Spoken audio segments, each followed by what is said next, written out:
This is the crew's quarters. It looks abandoned. Okay. Watch center. Notice, I do not see the need for so many cameras. Tom's presence everywhere is slightly oppressive.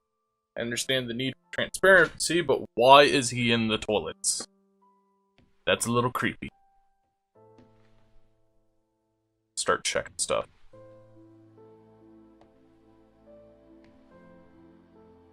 Do not touch. This is the 5th time.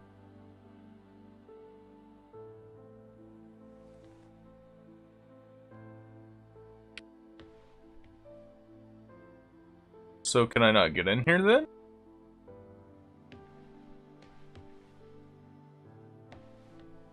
I want to try and get in there. The music is sad though. Chris McLean.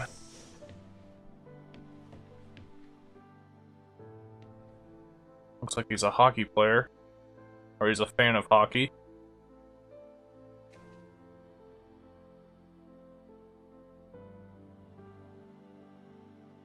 One capsule per 12 hours orally.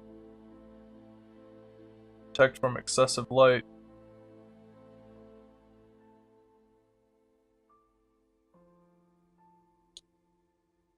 Huh.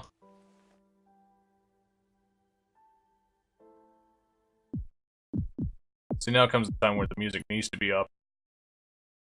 Just cause...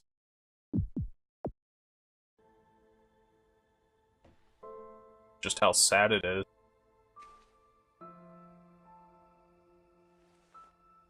This is definitely... it's pretty sad. There's the drilling reports. Looks like he was father. Engineer.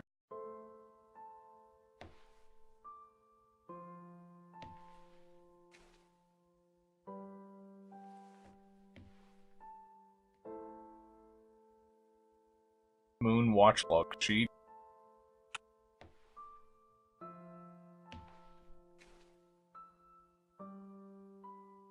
That's nice.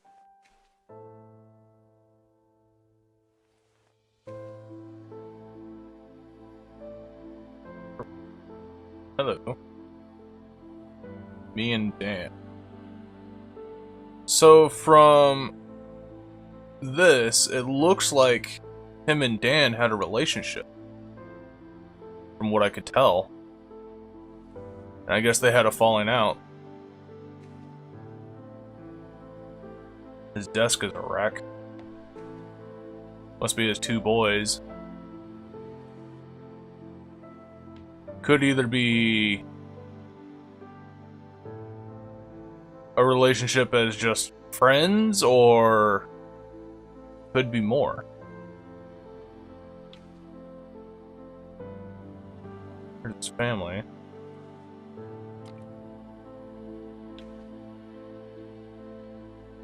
He might have been a drinker as well.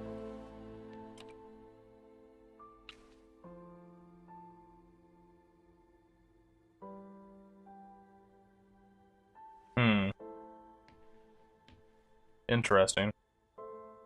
That's Chris McLean. Let's go to Sarah Brooke. Dr. Sarah Brooke. Looks like she was the organization, one of them all.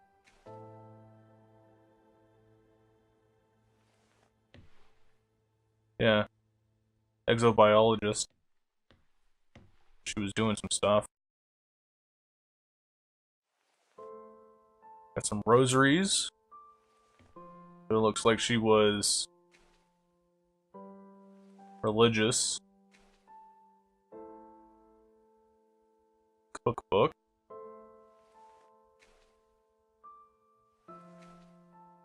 They're all cookbooks. Yeah. Speaker sets. Doesn't look like anything is in them.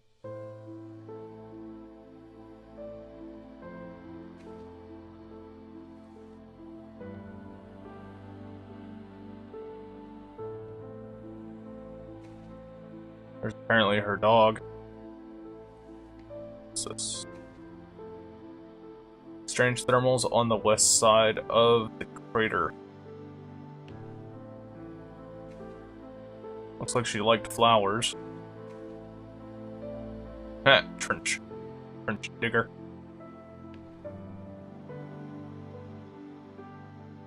It's interesting. The music in the crew quarters, though, just kind of puts it in that mood, you know? Alright, let's continue onward. Dr. Yu.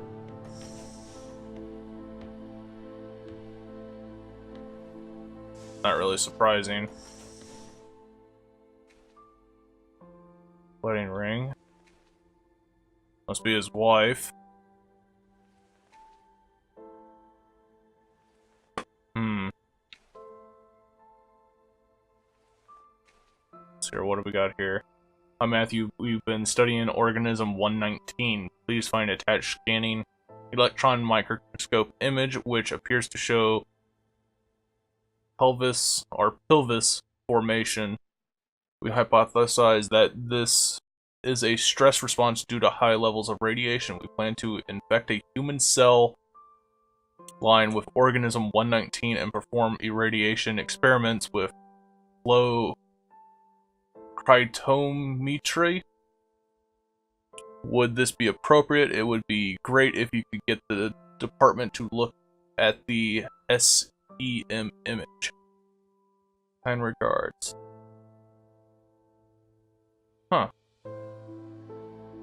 It was great to see this image. Wow, yet more complex life on Europa. Might be worth looking at as it survives very high levels of radiation here on Earth. Similarly, you should consider looking at produces villi in response to radiation and uses them to transfer DNA. Perhaps your organisms use a similar mechanism. Have you considered that organism 119 is transferring or scanning DNA as a method of surviving radiation? As you may well know, in terms of radiation, Europa receives 5.4 SV per day, over 300,000 times the level on Earth. This organism must have evolved such a high resistance to radiation as it is necessary to survive. That said, the radiation beneath the outer surface is much lower due to thick ice crust. Radiation experiments with flow cytometry sound like an appropriate course of action. I have attached an image confirming that organism 119 attaches to human cells. We will proceed with irradiation experiments on the cell line. We propose naming organism 119 Europa radiophilia. What do you think? We have now run the irradiation experiments and can confirm that Europa radiophilia does indeed seem to confer resistance to radiation. See attached. We assume survival is due to DNA damage repair. We targeted various DNA repair enzymes with GFP and found that DNA double strand break repair is occurring. See attached GFP. Sounds like a miss. We don't know what is performing the repair. The lab doesn't know how radiophilus, good name, could repair DNA. Have you considered that another organism may be in the symbiotic relationship with radiophilus, perhaps a virus? We ran a PCR on the human cells exposed to radiophilus to see if there was a virus present. We have discovered an unknown virus which we have named unknown Europa virus, UEV. Gel Euphorius's images attached. This is phenomenal. You need to sequence this. We finished the sequencing it. Data attached. It is a virus unlike any other we have ever seen. Maybe we have found a cure for don't know that word. A form of biological immortality. We are running some long-term tests on plants and mice to see the effects. Plants are clearly exhibiting longer lifespans when exposed to the organism. We don't have the facilities here to continue testing. We're going on to human testing. We're going to use ourselves as subjects. It's the only way to accelerate process. Wow.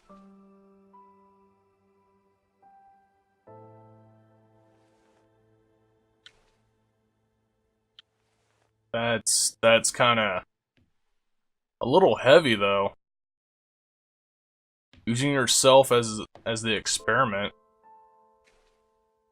So what is it that you found? We found an extremophile, i.e., organism that can live in extreme conditions, that survives massive doses of radiation.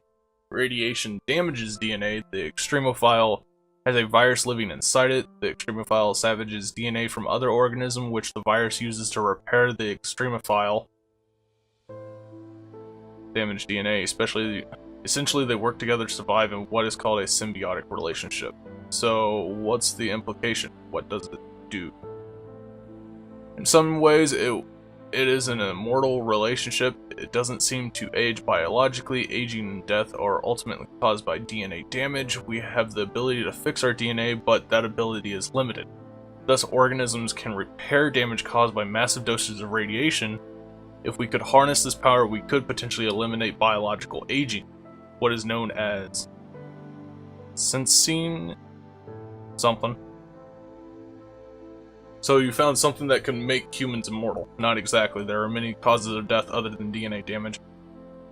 It would not save you from trauma, from brain damage, from cardiac arrest, etc., but it could potentially cure cancers and many generic diseases and massively increase lifespan.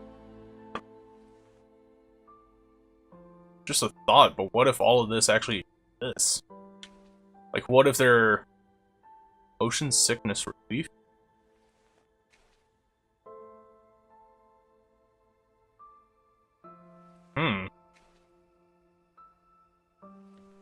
It's interesting. It's a picture of Earth. They'd probably stop off at the base on the moon. But what if, like, this organism actually does exist on Europa, or something like this does exist? It could lead to, like, biological discoveries. No longer would we have a lifespan in the biological sense. We could, in theory, be basically lobsters. They can't die biologically. They're practically immortal. So who's to say that we can't synthesize that with our own DNA in order to make people better? No longer would we have to watch our parents as we grow up, get older, and eventually pass away. No longer would we have to feel the emotional burden of death, in the sense of just watching them grow old and enfeeble and eventually pass away due to natural causes. No longer would that become a thing. We would all of a sudden have a way to potentially expand life by hundreds, if not thousands of years at a time. And all it would take would just be the simple DNA sequencing of a symbiotic relationship to repair DNA to its fullest rather than just partially, which is what we have now. The implications of this technology could be massive.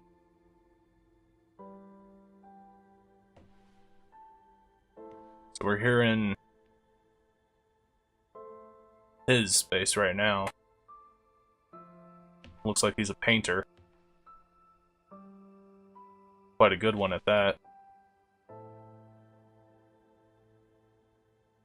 Using only 4 colors. Not bad. Can't tell if he's a druggie though. There's needles almost everywhere. One on his bed.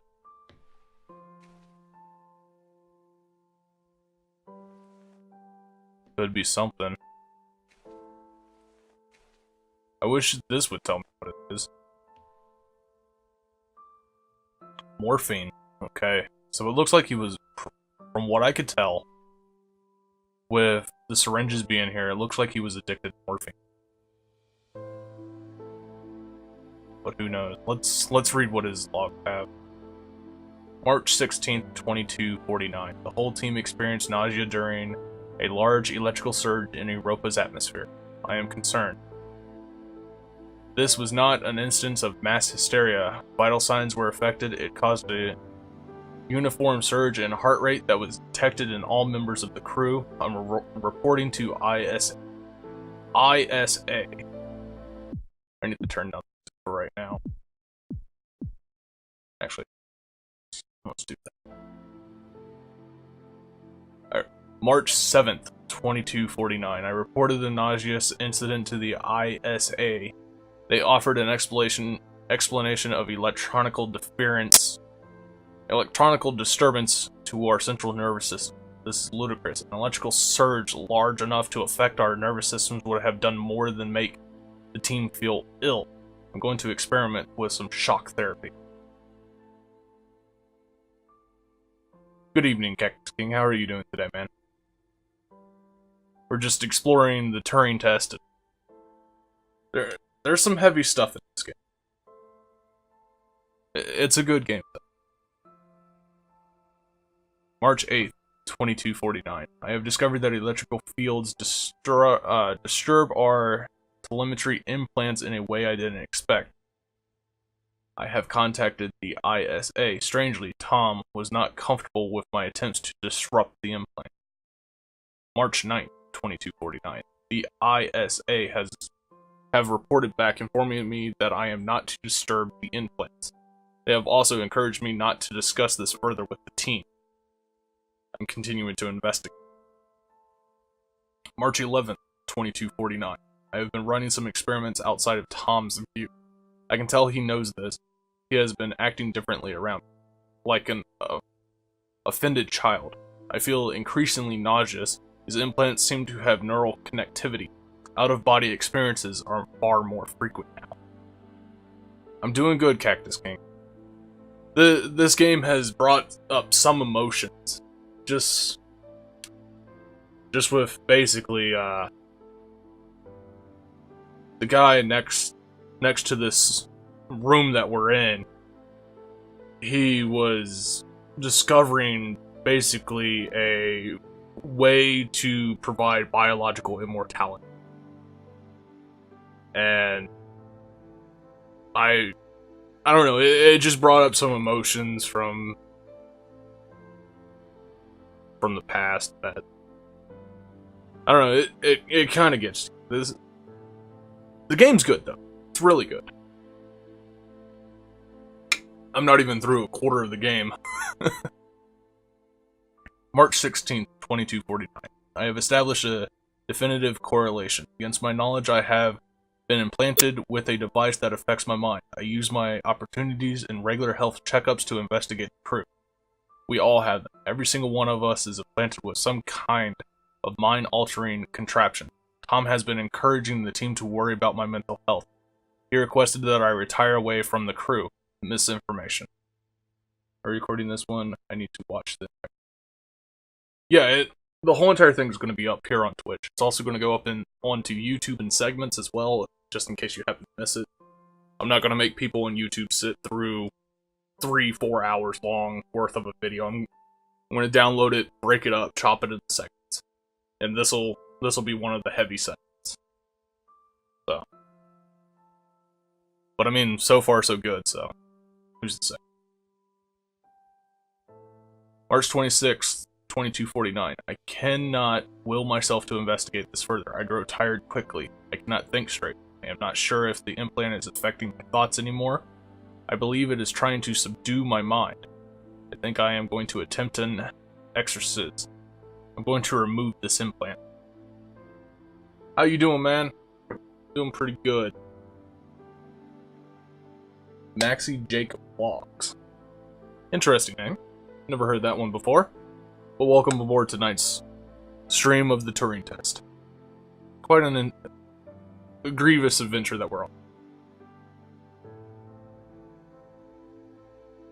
Sorry about that, Cactus King. And you're all good with the caps, my brother. April 4th, 2249. I'm typing with my left hand now. The extension went wrong. I have successfully removed the implant. Unfortunately, I lost my hand in the operation. Tom is very angry. The crew refuses to talk to me. Apparently, I'm a bad influence. Sarah patched me up. April 5th, 2249. I wonder if the nature of the organism and its disturbance of my DNA caused my awakening from Tom's influence. If so, that would make for a worrisome revelation. Perhaps this organism is not so friendly. Unturned with you guys once, human, you and I on a big building, sniping, etc. Oh yeah, I remember you. Yeah, we took over the center of Unturned, of Seattle. I remember that. Cactus King, if you're not able to watch this, throw it up on your PS4. April 6, 2249. Dan informed me ISA have called for my termination. My mischievous experiments proves I am a danger to the mission. Fortunately, he chose not to lock me in the brig. I am going to investigate this implant further. I have to hide my work. The team are becoming increasingly aggressive. They seem to oppose my work to understand the implant. It does not help that Tom is encouraging them to distrust me. Very good fun playing Unturned with you. You had some mad sniping skills, that's for sure. April 7th, 2249. I have discovered the nature of the implant. It is a complex computer. It interfaces with the human mind directly. It seems to condition the mind through Pavlovian and instrumental conditioning. Exciting feelings of euphoria when the wearer is obedient and dysphoria when they are disobedient. It also has the effect of suppressing impulses in the frontal lobe, presumably to lower free will. It seems to interface crudely with motor neuron cells through the cerebellum. I got pushed by so many people, it still managed to kill them all. Oh yeah. They didn't stand a chance. With you, me, and humans up on top, sniping away with the guns, they stood no chance up there. And that'll be a video going up on the YouTube channel as well. To be crudely, or sounds. It is my hypothesis that the crew is controlled by this implant. That is their strong aversion to helping me. I need a method of suppressing this implant, perhaps a drug. Maybe an antidepressant to minimize the conditioning effects, combined with a strong electromagnetic field. I could use one of the industrial electromagnets from the construction robots. My computer's broken at the moment, don't know what happened, but yeah, it's in the shop. Was that stream put on YouTube? No, not yet. It's still in the archive logs here on Twitch, but it will be going up on YouTube later. I'm kind of breaking this episode up into different segments, so I don't feel people should be listening to me ramble on and read off everything for a couple hours. April 8th, 2249. I have managed to get Chris on my side. He has agreed to test some medical procedures with me in private. It would be more difficult one-handed, but I must persevere. I am hoping to keep this out of the eyes of Tom, though I have a feeling he will still be listening. When I get my computer back, we should play again. Hell yeah, dude! I'm more than willing to do that. Well, that was his room. This game, though. Well, let's get on to the next.